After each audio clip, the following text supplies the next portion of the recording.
chaos, unrest, uncertainty, distress. As these troubling trends disturb our sense of order and serenity, many are seeking new answers, but perhaps the answer is almost as ancient as time itself. The Bible relates that after the great flood, God forged the covenant with Noah and his descendants, which came to be known as the Noahide laws. The universal code of conduct applies to all peoples regardless of their faith. The Noahide code consists of 7 broad categories of laws, each containing numerous particulars, and has been in effect since the times of Noah until today. 1. Believe in one omniscient God. 2. Do not disrespect Him. 3. Respect the sanctity of human life which He created.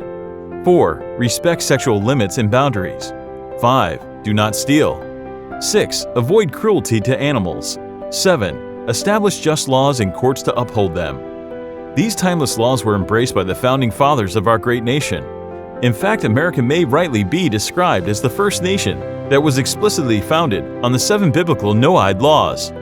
Several U.S. presidents have referenced the 7 Noahide laws, referring to them as the foundation of all peaceful civilization.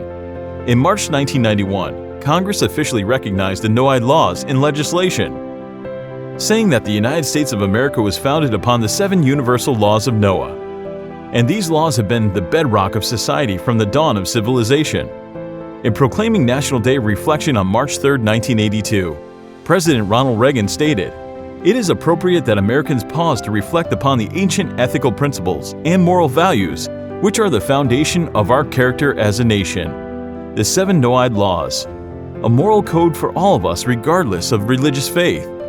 If we are to succeed in leaving to future generations a world that works for everyone, then it is incumbent upon every man, woman, and child to both study and observe the Noahide laws, the divine moral code for all mankind. Moreover, to answer this divine calling, it is not sufficient for Congress to pass legislation, or that our presidents uphold them.